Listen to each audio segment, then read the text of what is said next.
So last lecture, what we studied a porter governor, right? We had so again everything will be same. So in porter governor, we had a central load, right? That central load was called as a dead weight. You can also call it as a dead weight. So what was the advantage of the dead weight? Okay, it increased additional downward force. It increased additional downward force, right?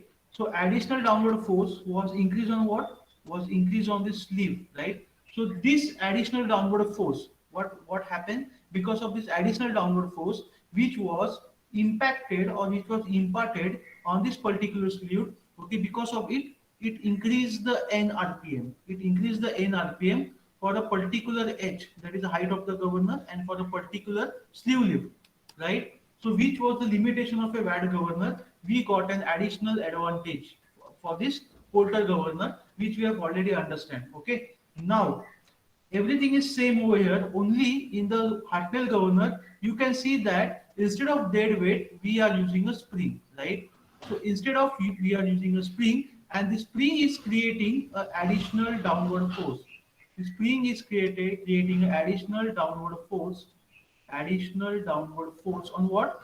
Additional downward force on again on the sleeves. Okay, so instead of dead weight, we are not using dead weight, we are using a spring. Now we know that you cannot directly use the spring because you have to load the spring. Means either you have to compress the spring, and that's the compressed spring will create an additional downward force. Okay, so you need some, you can say, connections to compress the spring, or you can say to load the spring. So basically to create an additional downward force, you are loading a spring, right? So that is why it is called as a spring loaded governor, and the spring loaded governor will understand the construction of the spring governor. Okay, so uh, let me erase this first of all. Now you can see a Hartnell governor is basically spring loaded governor. Okay, now you can see it consists of two Beltran levers. Two bell, can you see this? Two Beltran lever number one and Beltran lever number two. So basically it consists of two Beltran levers pivoted at the points O. You can see where it is pivoted. So this is point O and this is pivoted at point O. So it is pivoted at point O, right? And this is pivoted to where? It is pivoted to the frame. Now you can see this is a frame. Okay, so this particular Beltran levers, so this Beltran lever is pivoted, or you can say connected to the frame with the help of this pivot point O and pivot point O, right? So basically what you have, basically you have a frame, right? So this governor is placed inside the frame, and then you have a two Beltran levers pivoted at point O, right? Now this frame is attached to the governor spindle. Basically what you have to understand, this frame is attached to the governor spindle, right? This frame is attached to the governor spindle. Now when I say that the frame is attached to the governor spindle, what will happen? Okay, obviously it will rotate with the spindle, right? When I say that governor spindle, frame is attached to the governor spindle, obviously it will rotate with the spindle, rotate with the spindle. Who will rotate with the spindle? This frame. This frame will rotate with the spindle, right? Now, again, each lever carries a ball at the end of the vertical arm. Each lever, you can see each lever means what? This is lever number one, this is lever number two. Now you can see that this Beltran lever will carry, you can see this is a what? This is nothing but a ball, or you can say a fly masses ball, or you can call it as a fly balls or fly masses. Okay, now you can see this Beltran lever is connected to these fly balls, okay, at the end of the vertical arm. So this is nothing but a vertical arm, this is nothing vertical arm, and again you can see that what is the next, you can say, change in the construction. This each lever carries a roller. You can see this is a horizontal arm, right? Again there is one more horizontal arm. So again it have a horizontal arm, and at the end of the horizontal arm you have this roller. Okay. So basically what you have to understand, that this Beltran lever consists of two arms. One is a vertical arm and second one is a horizontal arm. At the end of the vertical arm you have a ball or fly masses. At the end of the roller, at the end of the horizontal arm you have this roller. You have this roller. Okay. So you can say this is a half portion. We know that governor is symmetric, right? And so we are doing an analysis for a half portion. So for a half portion, this is the construction. For the similar another half portion, the construction will be same. That is, again it will have a horizontal arm, again it will have a vertical arm, then there is a roller and there is a wall. Okay. Now, I hope you understand this much construction till now. So this is nothing but a constructive part. So what is a constructive part? You can say that there is a frame which is connected to this Beltlang river. Then Beltlang river is having a horizontal arm, vertical arm. Horizontal arm is having a fly balls. Vertical arm is having a roller, right? And now let us understand how we apply how the additional downward force is created. For that, we are using this helical spring. We are using this helical spring. There are different types of springs in the machine design one. We are studying in the next semester design of spring, right? So there you will understand there are different types of spring like helical springs. And the helical springs can be called as a coil spring, basically which is used in the automotive suspension system of light motor vehicles. In heavy motor vehicles, we will find a spring called as a leaf spring. So we'll study later on what is the design of leaf spring. But here the point of understanding is that we are using a helical, that is a coil spring. Okay. Now this helical spring, okay, is provided under the compression. It is provided under the compression. How it is provided under the compression? Okay. Now this spring is loaded inside this frame and it is tightened with the help of the nut. It is tightened. Okay, means what? To tighten a nut, basically there is a frame. Inside the frame there is a spring, and then you tighten a nut. So what will happen? The spring will get compressed. The spring will get, basically the spring is nothing but a compressed spring. So what I meant to say is that the spring is under the compression. Okay, and where it is under the compression, you can see that the spring is under the compression below the frame, and a collar on the sleeve. You can see this is a sleeve. Basically, this is a sleeve, na? Right? This is a sleeve. So here you can see there is a collar portion. Okay, this is called the collar portion. So spring is placed between this frame and it is placed between the collar. Okay, and this nut is tightened. Now you can see that the spring is compressed, and now this compressed spring will create an additional downward force. It will create an additional downward force on the sleeve. Means what? When the sleeve will try to lift up, see, sleeve movement is, let us say, upward. X sleeve movement is upward. X is nothing but a sleeve lift, as I later. So sleeve movement is upward, and this additional spring force, it is called the spring force. Now basically spring force is given by F is equal to K into X. We will understand it in the model number 3.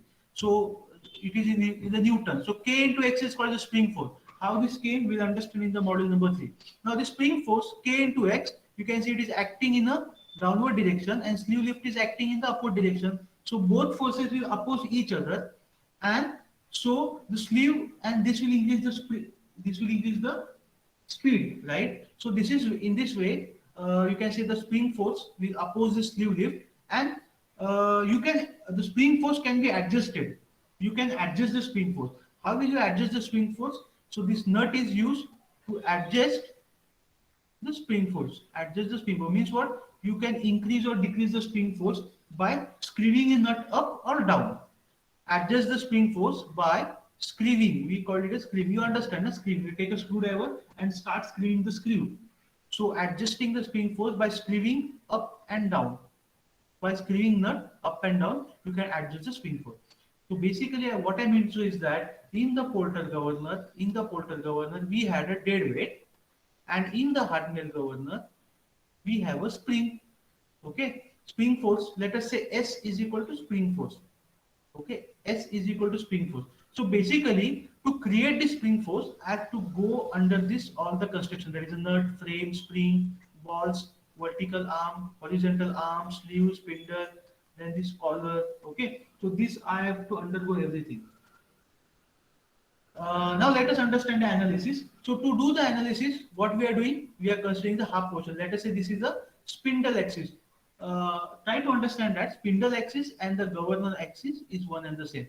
So we will do the analysis of the one half side of the this one governor, spring governor or the Hartnell governor. It is valid for the another half, right? Now message me okay if you have understand, guys.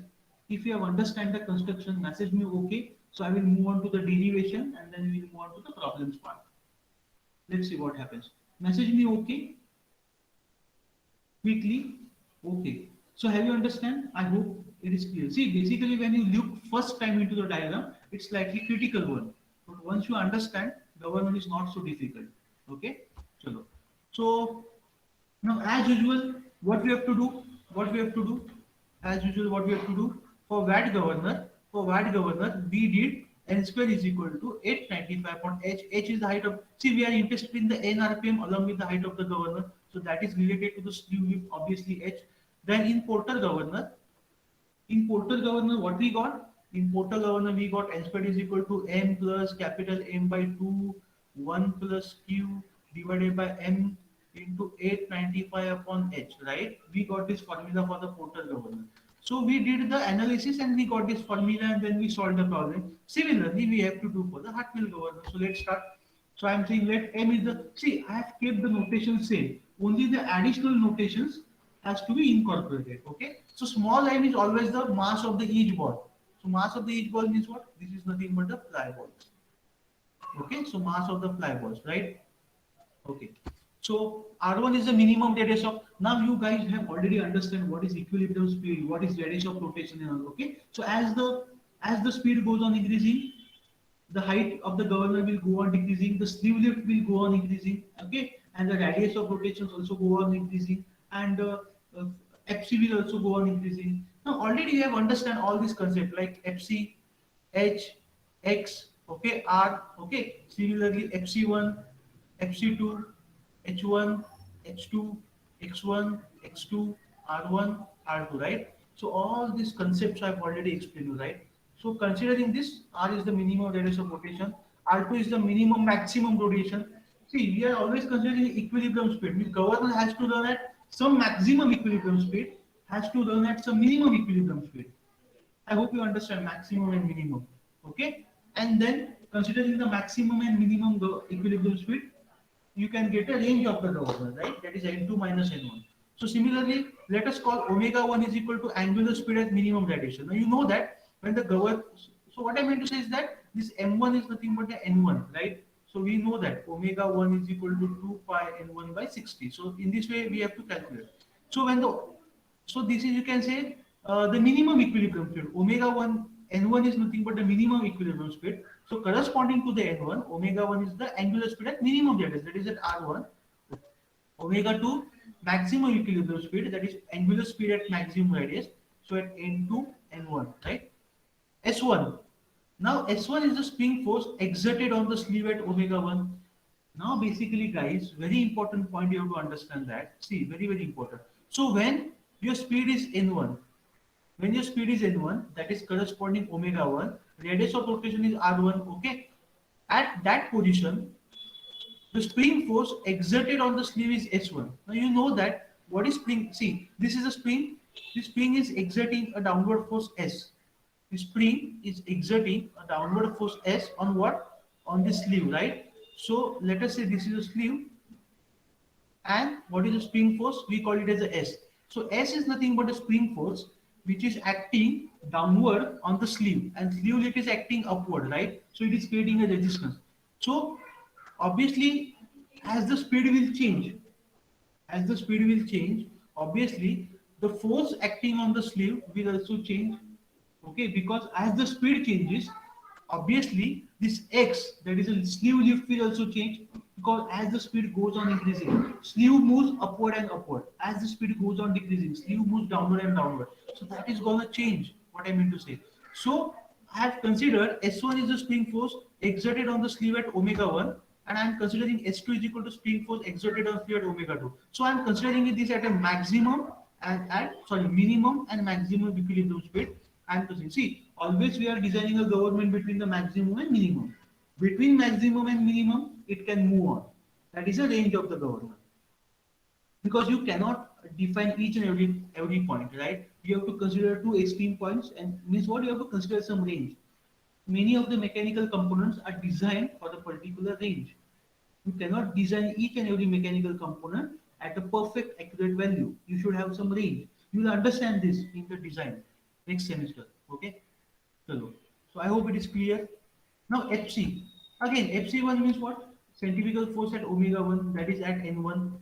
That is at n1. FC2 is centrifugal force at n2. Okay. So I hope this you have understand. S is the stiffness of the spring. Now basically in the model number 3 we'll be talking more about the stiffness of the spring and all. But basically we can say that F is always directly proportional to X. What is F? F is nothing but a spring force. Okay. So let us say this is the spring. Okay.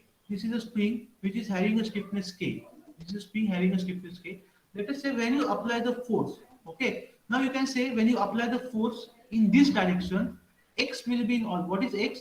X is nothing but the, you can say, the deflection in the spring, or you can say the motion in the spring. Not its deflection or motion, X is always in a direction of the force or applied force, right? So F and X will be in the same direction, right? So this F is always directly proportional to X in the spring, means what? Whatever the amount of force you are producing, corresponding to that applied force, it will generate a X, that is a deflection in the spring, right? So you always called F is directly proportional to X. Okay, so F is directly proportional to X. So basically, we can say that F is equal to K into X. So K into X is nothing but a spring force. It is called as a spring force. Okay, so what is K? K is nothing but the F upon X. Prathamesh, keep your audio off, please. Okay, so K is equal to F upon X, right? So what is K? So this K is nothing but a stiffness. This K is nothing but a stiffness, which is nothing but a Newton per meter. That is the stiffness is called as a the amount of force required for the X deflection.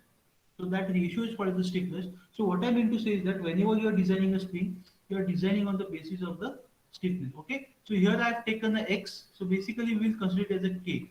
Okay. In my notes I have considered it as a K. Okay. So we'll take, because S, we have considered S is equal to spring force. Now we have considered capital S is the spring force.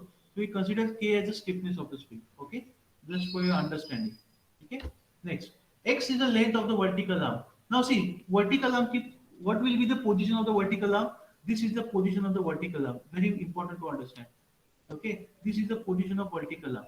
So when will be this position of the vertical arm? That is the right angle triangle. When, or you can say when the governor is at a mean position. Okay, what is this? This is a spindle. This is a spindle axis. Now, when the governor is at a mean position means what? Let us say n speed. Okay, the position will be like this. Okay, so this vertical length of the vertical arm is called as a x, and length of the horizontal arm is called as a y. Get my point? So when this what is this? This is a horizontal arm, sorry, vertical arm, and this is a horizontal arm. Okay, let me clear out. This is a horizontal arm. This is a vertical arm. Okay. This is what? Ball, fly balls, and this is what? What is this? Roller, right? So this is at a, so when the governor is at a mean position, exactly at a mean position, okay, it is neither at a minimum or maximum position. You'll get such kind of condition. That is a 90-degree condition. So here x is called the length of the vertical arm, y is called the length of the horizontal arm. Now this position will change. This position will change means what? This will become like this. At minimum position, it will become like this. At minimum position, okay, and this will come downwards. So I will explain you. So basically, you have to understand three diagrams at minimum, maximum. Okay. So let us answer. Y is the length of the horizontal arm. Okay, and R is the distance of fulcrum O from the governor axis. Or so what is R? R is nothing but the radius of rotation. Now message me okay. Have you understand this? So we will move on to the next position, next condition. Okay. Now basically one more point I forget to explain you. This length of the vertical arm is sometimes also called as a ball arm. Because in the problem they may give you the length of a ball arm. So we will get confused. What is ball arm? It is the length of a vertical arm or a horizontal arm.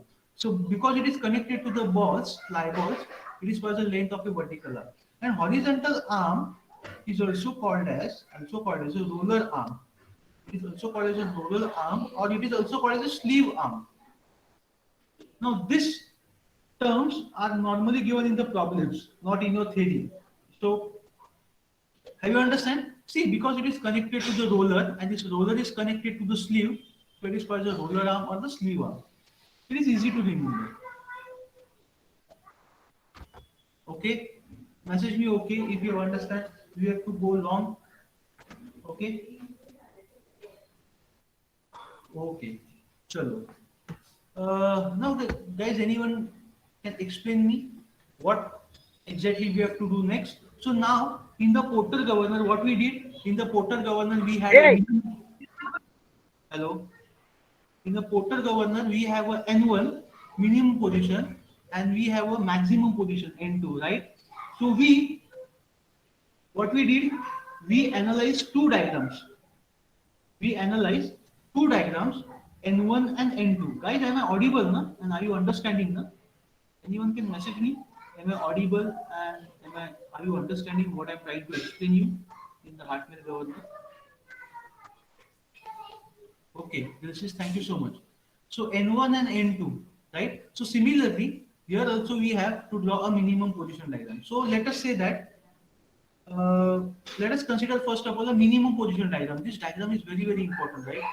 Minimum position diagram, right? So considering this figure, considering this original figure I have drawn. Now you can see first of all draw this spindle axis. First of all draw this spindle axis. Okay, so this is nothing but the spindle axis, or you can also call it as a governor axis. Now when the governor is at a minimum position means what? Let us say it is rotating at a n1 rpm. N1 rpm. Minimum position means what? It is rotating at an n1 rpm. Means what? The slew movement is slightly downwards, or you can say the slew is at a lowest position, right? Okay. The speed is less. So at you can say a minimum speed, centrifugal force is also less.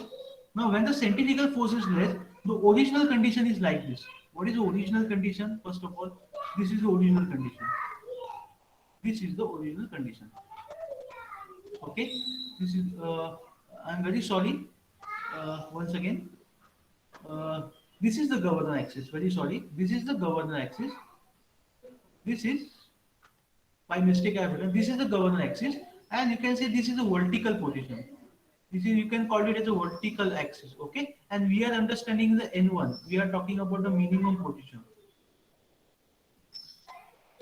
Okay, right now it is clear to you. Okay, so at you can say actual position. This was the position. This is a ball.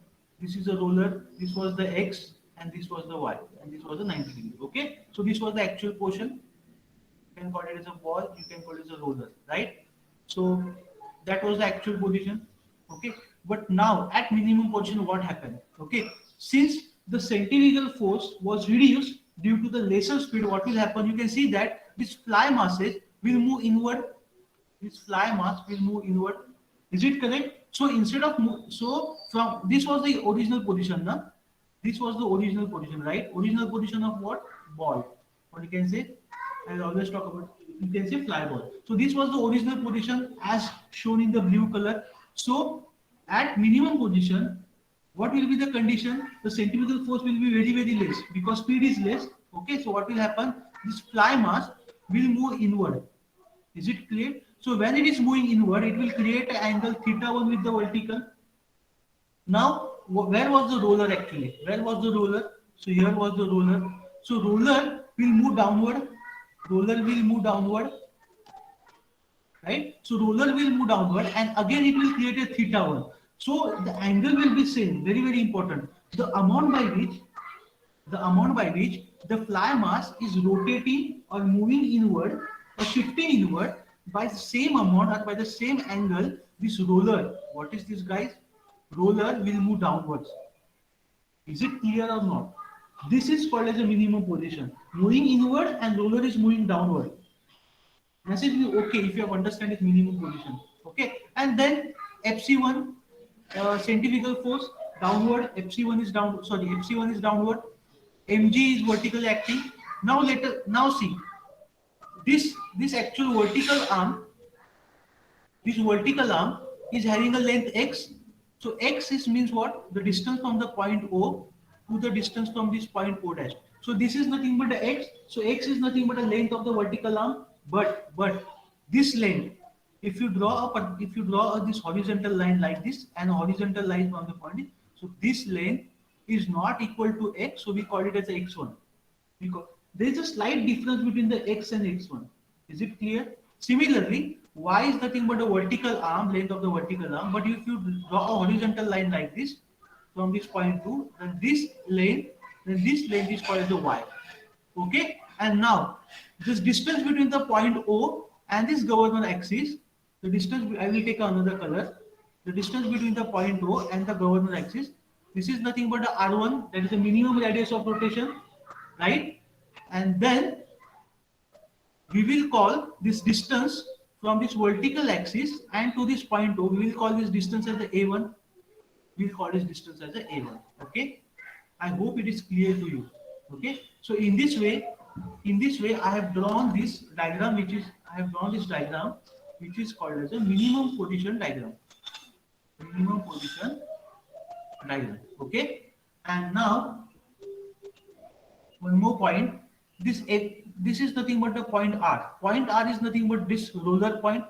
Point R is nothing but a roller point. So at roller point we know that there is a weight of the sleeve. What is the weight of the sleeve? Weight of the sleeve is mg.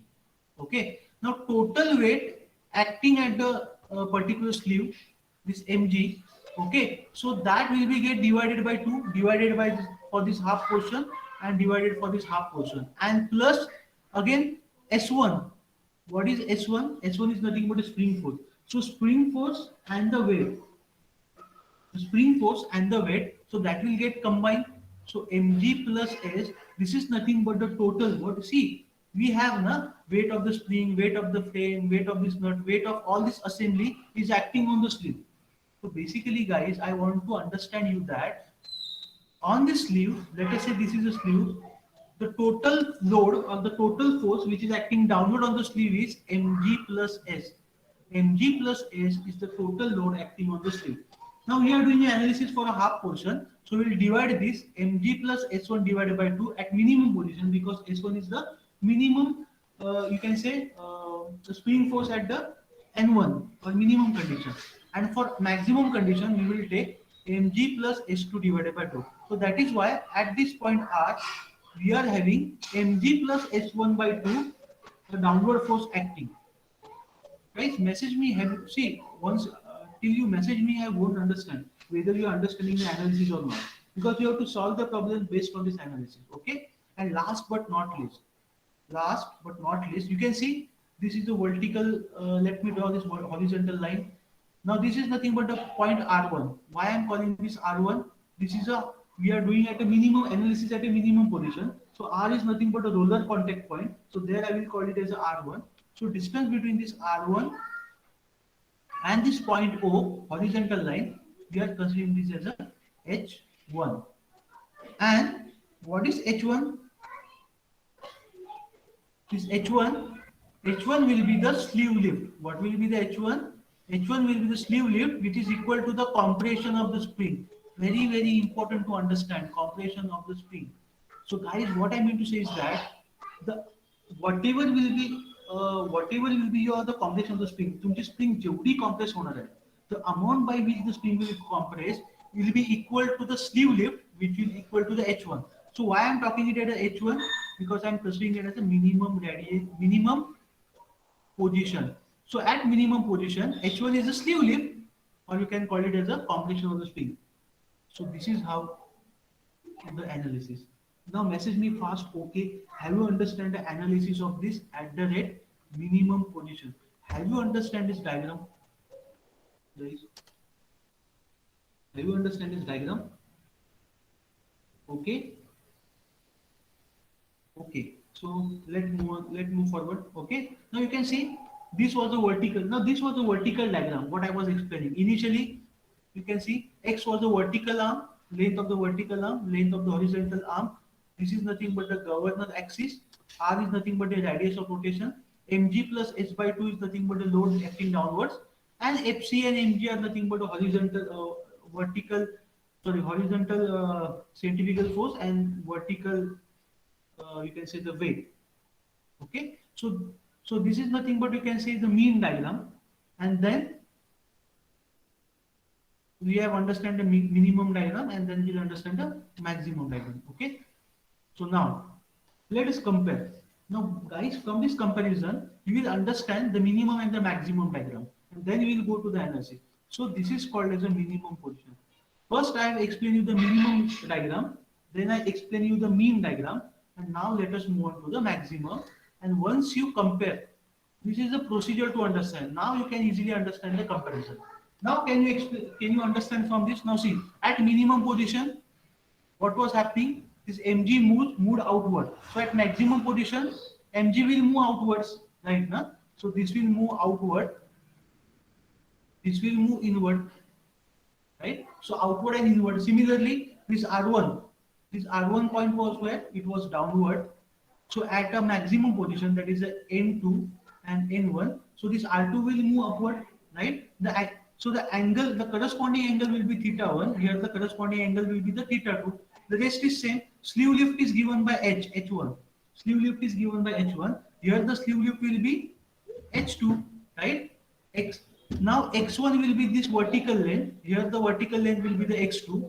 Here the vertical length will be the Y1. Here the vertical horizontal length will be the Y2, right? And what is the original length? X and Y for the mean diagram, okay?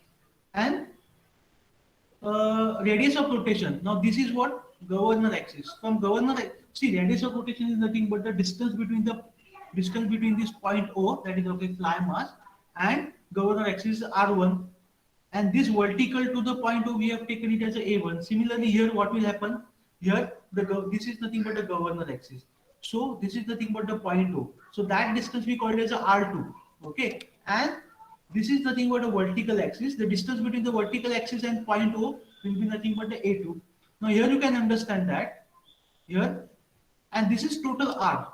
What is R? R is nothing but the distance between this vertical and governor axis. This is nothing but the total R. That was at a mean position. Okay. So these are nothing but the two diagrams. See, it's a time-consuming process. It takes a lot of time to understand this diagram. But I hope you. So just message me. Okay, have you understand this comparison of both this diagram and one position? Because you have to always draw in the problem is both the diagram. Comparatively, if you study, it is very easy. Okay, x1, x2, y1, y2, theta1, theta2, a1, a2, fc, mg will remain same. So only point you have to understand that at n1 position, mg is inward, r1 is downward. At maximum position, mg is outward and r2 is upward. Okay, because that's a natural process. Guys, please tell me fast. Have you understand these both the diagrams? Is it clear? Can you draw this diagram now easily? Okay. While drawing a diagram, very important. While drawing a diagram, this O point, this both the O points and this both the O point, you keep this line, that is the axis line, horizontal axis line, drawing over it's same. And on this same axis line, you draw both the diagram, horizontal as well as N1 diagram as well as the N2 diagram. Because I don't have much time in a 45-minute lecture to sketch all these diagrams. So I have taken a ready-made diagram. Try to understand that. Okay. Okay. So draw this horizontal line O and O, and on the same horizontal line you draw these both the diagrams in the exam also. That will be very easy for you. Okay. So finally, just before I go to the derivation will consume only 10 minutes. So you can see this is the N1 condition, N condition, and this is the N2 condition, maximum, minimum, and mean condition. Now you can see. So from this diagram, it is very easy. Let me slightly make it a bigger. So let's. Okay. Yeah. Is it clear? So look fast at this diagram. N1 position, N1 position, and N2 position. Okay. So these are nothing but the three diagrams which you have to remember. See, the N diagram is very easy. Everything is vertical at 90 degrees.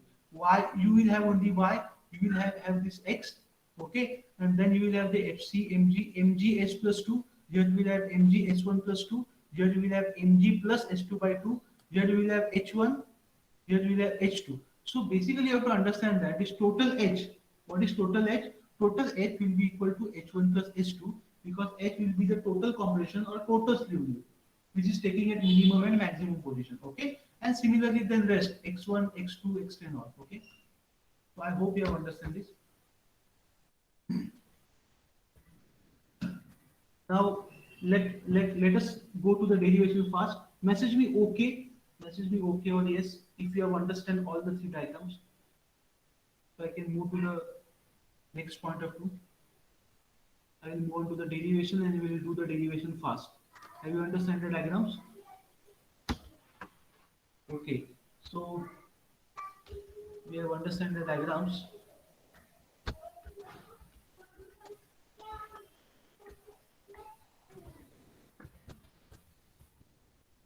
Just 1 second.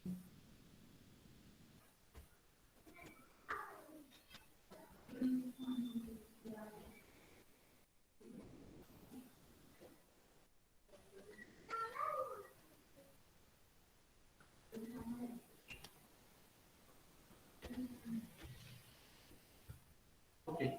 I have to move on to this again diagram. Now let us say, okay, let us consider this diagram. Wait. So I'll paste this diagram.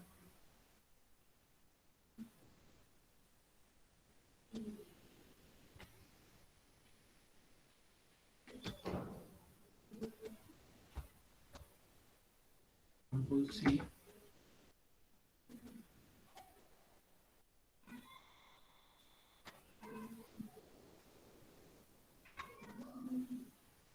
Okay. Okay.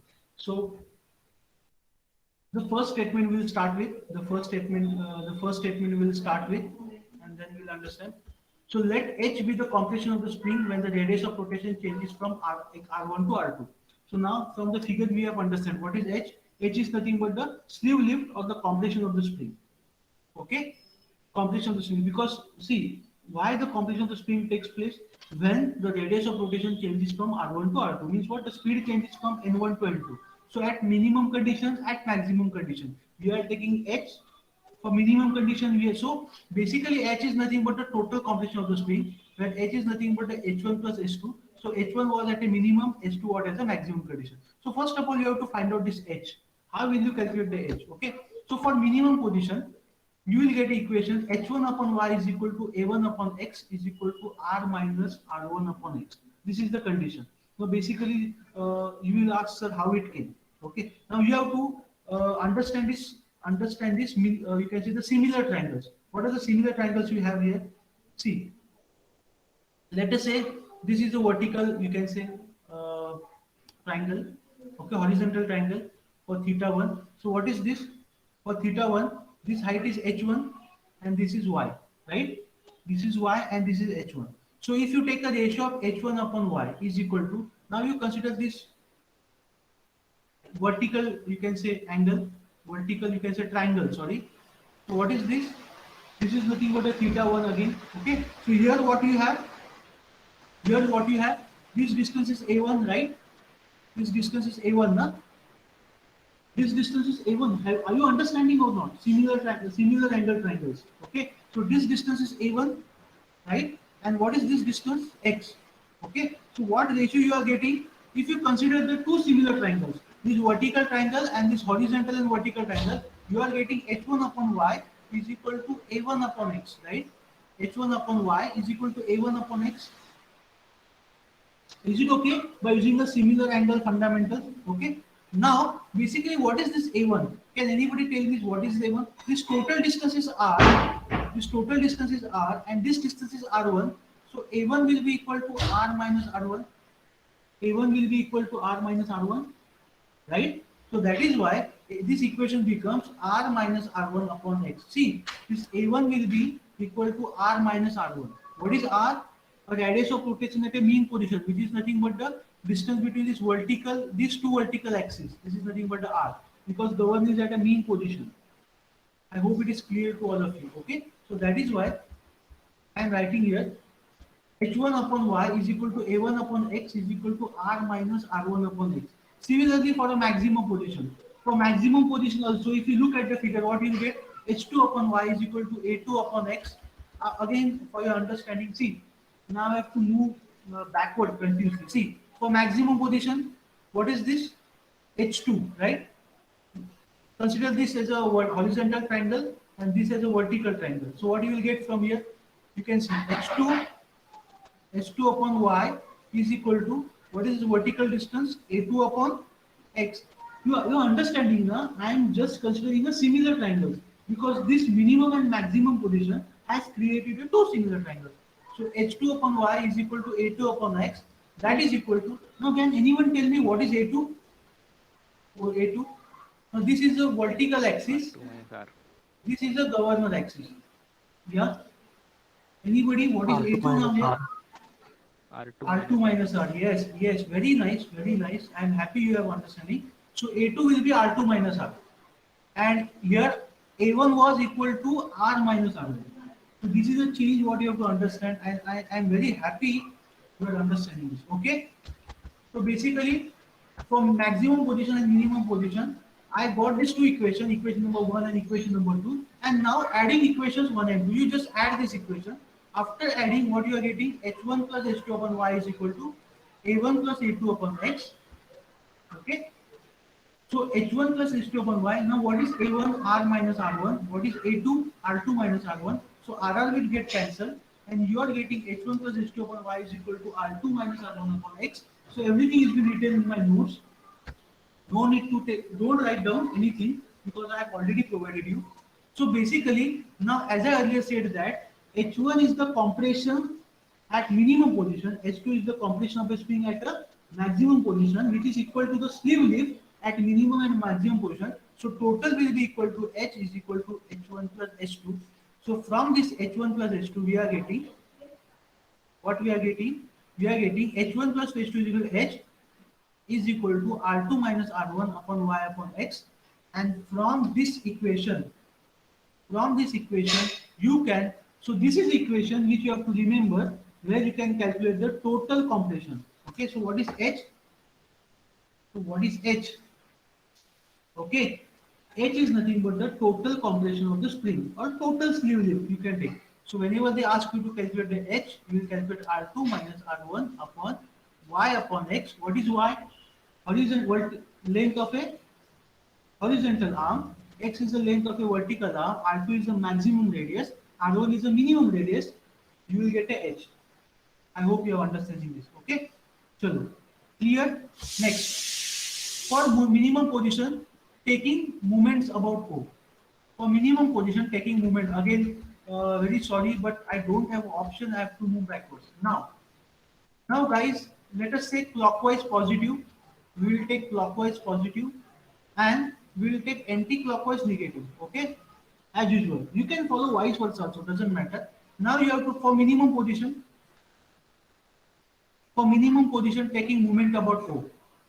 Take moment about O. If you take a moment about O, can you tell me what will be the moment? mg plus h1 divided by 2, right? mg plus h1 divided by 2 multiply by what? What is the distance between this O and h1? O and this mg? Y1. Y1, yes. I am taking it as a positive because it is a clockwise, right? Is equal to, now fc1. Now fc1 is anti-clockwise, so I will take another side. So fc1 multiply by, what is the distance between this point and this O point? fc1 into what? x1. X1. Right? fc1 into x1. And now this mg.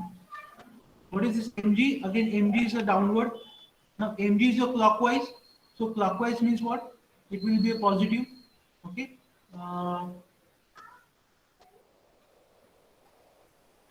Let me take like this. Okay. Okay. So mg plus h12 into y, it is anti-clockwise. Clockwise. fc1 into x1.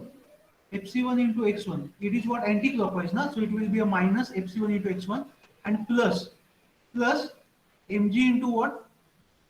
mg into what? A1. mg आणि काय आहे सांगा मला? mg into a1. So that will be equal to 0. So this is called as an equilibrium equation when you are taking moment about O. When you are taking a moment about O. Is it clear? Have you understand how this equation came? Let us say how to solve. आपण solve करायचं नंतर बघूया. Okay, आता मला maximum position साठी सांगा. Maximum position साठी mg plus h2 divided by 2 multiply by what it will come? mg plus this force, the distance between the point O and this y2 clockwise positive minus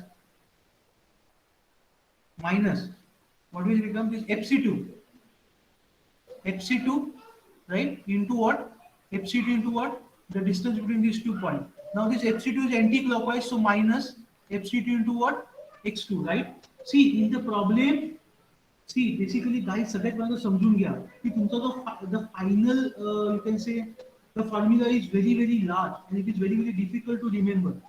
So that is why always we will solve the problem by taking a movement. So each and every problem you have to take a movement. So keep it in mind. Clockwise positive, anti-clockwise negative, minus ft2 into x2. Yes. What else will come? What else will come? Okay. Now mg. Now mg is clockwise or about this point O. Mg is clockwise or anti-clockwise? Anti-clockwise, na? See, for minimum position, mg was clockwise. For maximum position, so it will become minus mg into what? Minus mg into what, guys? Be fast. We have a limited time. Mg into what? What is the distance A2. between A2? Yes, and equal to 0. Okay. So these are the two equations, or you can say the maximum and minimum equations. I hope you have understand this. So let's move forward now. So here I have written in a similar position. Okay. So you can see. Okay. So you can see for minimum position, taking moment about the pole, I have got this equation. This equation I have got by taking moment about O for a minimum, as I explain you now. Then you just modify the equation. Modify the equation means what? For the left hand side you keep mg plus s1 and rest you take to the right hand side. Okay. Similarly, for maximum position, again you write an equation as I explained you earlier. Take clockwise positive, anti-clockwise negative. You have to assume something, guys. Okay, it is very easy. Then again same. Take mg plus s2 on the left side and remaining on the right side. Okay, now your equation. Now subtracting equation 4 from 5. Now you subtract equation, that is a 5 minus 4. Now what is 5? mg plus s2. So you have to minus mg plus s2 minus mg plus s1. Okay, so you have to do 4 minus 5. See, finally we are deriving the equation. Okay, so what you are getting? You are getting s2 minus s1. Now what is s2? Spring force at maximum condition. What is s1? Spring. See, because of the spring loaded condition, we have to do this analysis. Okay, guys. So you got this equation. See, mg will get cancelled, and you are getting this equation. S2 minus S1 is equal to so and so. Is it clear? See, it is very easy to understand, not so difficult. And so fine. Now, I am getting this equation. Okay, but S2 minus is S1 is equal to this. So this is let us say a final equation. Okay, but we will do some more analysis to make it simple because this is a very long expression. And guys, believe me, it is very difficult to remember this equation. So that is why you have to always solve the problem by taking the moments. Okay, chalo. So I got this equation. Now we know that S2 minus S1 is equal to H into S. S2 minus, now basically this is K. H into K. Now you will say, sir, how this equation came? Do you have a doubt how this equation came? Okay. So let me explain you how this equation came. So this equation is C. We know that spring force F is equal to K into H. Okay. This is standard. Now from this I am getting K is equal to F upon X. Okay. But here what is F? F is nothing but the X upon X, right? But what is S? S is nothing but the spring force. So what will be the total spring force? S2 minus S1. Spring force at a maximum condition, spring force at a minimum condition. So here I am getting the equation K is equal to S2 minus S1 upon X. Right? Now here X means what? X is nothing but a sleeve lift. So here I am considering sleeve lift as a H. So it becomes K is equal to S2 minus S1 upon H. Okay. So this equation becomes S2 minus S1 is equal to H into K. But in this figure, we are considering K as a S. So S is nothing but the small, in your book, they have taken K is nothing but the small s. Okay. So from this derivation, I have got this equation, which is nothing but H2 minus S1. Where you remember The small s is nothing but the k. The k is nothing but the spring stiffness. Okay, guys. Okay, and already we have derived h is equal to r2 minus r1 upon y upon x. This guys already we have derived. Just I want more 5 minutes. Huh? I am finishing off. Okay. So now I have got this equation A. I have got this equation B. Have you understand how I got this equation S2 minus S1 is equal to H into S? Because that is equal to K is equal to S2 minus S1 upon H. This K is nothing but a stiffness. So stiffness multiplied by H, that is H multiplied by S, you are getting S2 minus S1. Okay. I hope it is clear to you now. Okay, so basically to make it simple, I will consider it as a K. Okay, so guys, have you understand now? Now you know that basically what you know that uh, from this H2 minus S1 and H is equal to R. Put this H over here. हा H या expression मध्ये put करा. बरोबर? मग तुम्हाला काय मिळणार बघा. What you are getting? Okay, so you are getting this equation. So S2 minus S1 is equal to R2 minus R1 upon Y into X into XS. Okay, so you are getting S is equal to S2 minus S1 upon. Okay, so basically you are getting this derivation. So basically what I mean to say is that you can find out this S. This S is nothing but the K. That is nothing but the stiffness. Very, very important. Okay, so in the problem, if anyone say you find out the stiffness of the spring, you can find out. So stiffness of the spring K is equal to X can be find out from S2 minus S1 upon R2 minus S1 into X upon Y. Is it clear? Now tell me. Is it clear? Okay. So from this equation, you can find out the K. Okay. You can find out the K. Guys, it is clear or not? Now tell me it is clear or not. See, okay. So how many equations I have derived for you? How many equations I have derived for you? Okay. See, this is the first derivation. First derivation which I got for you. Okay.